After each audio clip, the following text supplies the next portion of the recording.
Good morning friends. आज मैं आपको बता रहा हूँ एटॉमिक मास। ठीक है। अब एटॉमिक मास बेसिकली क्या था, डाल्टन जी ने एटॉमिक थ्योरी में बता दिया था। ठीक है। और सबसे रिमार्केबल थियोरी उनकी रही है, डाल्टन ने जो बताई है वो सबसे रिमार्केबल थियोरी रही है। ठीक है। आई होप ये दिख ही रहा होगा और आपके पास बुक भी होगी। तो रिमार्केबल थियोरी थी। अब एक एग्जाम्पल से मैं समझाता हूँ। इस पैराग्राफ में इतना कुछ ज़्यादा इंपॉर्टेंट नहीं है। एग्जाम्पल क्या है कि आपने कार्बन मोनोक्साइड ले लिया। ठीक है। लेट अस टेक, मैंने यहाँ पे एक कार्बन ऐसे ले लेता हूँ। ठीक है। अगर मैं यहाँ पे कार्बन मोनोक्साइड ले लेता हूँ, ठीक है। जब मैंने कार्बन मोनोक्साइड लिया तो मैंने क्या किया पता है, 4 ग्राम ऑफ ऑक्सीजन लिया। ठीक है। 4 ग्राम ऑफ ऑक्सीजन लिया एंड 3 ग्राम ऑफ कार्बन लिया। ठीक है। एक एग्जाम्पल के तौर पे 3 ग्राम ऑफ कार्बन लिया। तो होगा क्या बेसिकली, जब आपने इसको मिक्स किया ना तो CO बन गया। तो CO बन गया। 4 ग्राम ऑफ क्या लिया आपने, ऑक्सीजन लिया, 3 ग्राम ऑफ कार्बन लिया, तो अब ये CO बन गया। ठीक है।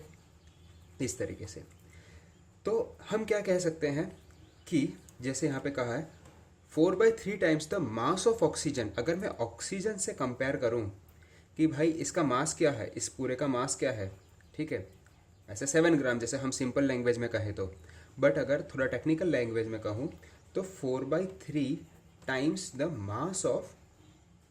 Mass of oxygen. ठीक है। ऑक्सीजन के 4/3 टाइम्स का ये मास हुआ। तो ये सब कंफ्यूजन हटाने के लिए क्या किया आईयूपैक ने क्या किया कि यार एक काम कीजिए, ठीक है, आप यूनिफाइड मास ले लीजिए, यू ले लीजिए। ठीक है। यू ले लीजिए।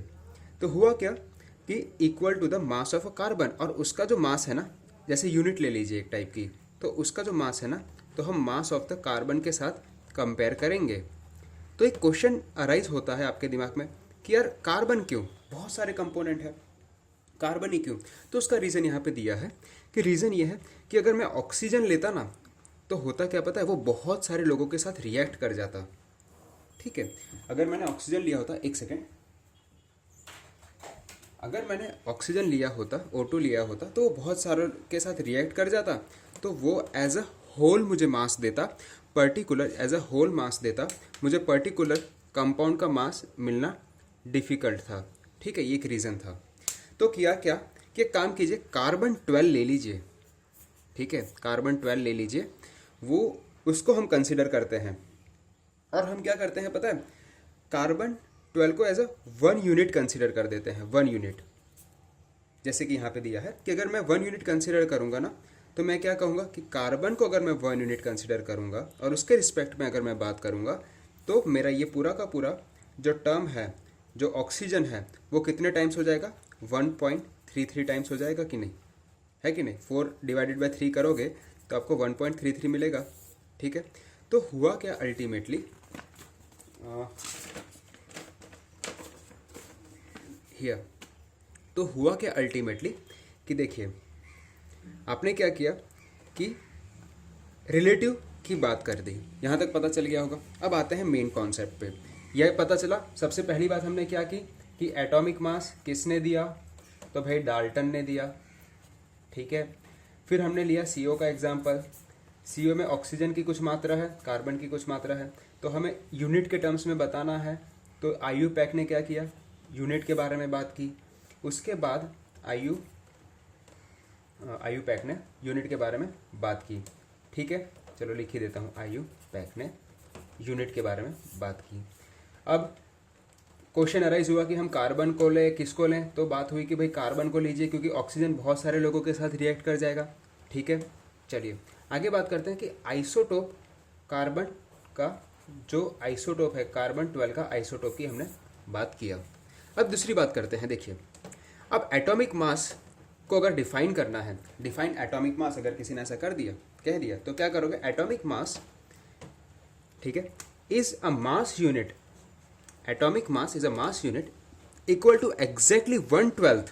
ठीक है। कार्बन 12 लिया है ना, तो उसका 1/12 कर देना है the mass of an atom of a carbon 12। बहुत सिंपल है। चलिए यहाँ पे एग्जांपल के तौर पे लास्ट में मैं आपको बता देता हूँ कि जैसे एक तरबूज लिया, उसको 12 भाग में आपने डिवाइड कर दिया। ठीक है। और उसका एक भाग आपने ले लिया, और एक भाग लेने के बाद आपने कहा कि इसके बराबर, इसके कंपैरिजन में मैं ये सेब को तोलूंगा, किसी भी फ्रूट को तोलूंगा। तो ये हो गया कि कार्बन 12 का एक पार्ट लिया और उसके रिस्पेक्ट में हमने बाकी लोगों को अगर तोला तो वो हो जाएगा हमारा एटॉमिक मास। तो बेसिकली क्या है, ये रिलेटिव मास है। एटॉमिक मास रिलेटिव है, किसके कंपैरिजन में? कार्बन 12 के कंपैरिजन में। पता चल रहा है?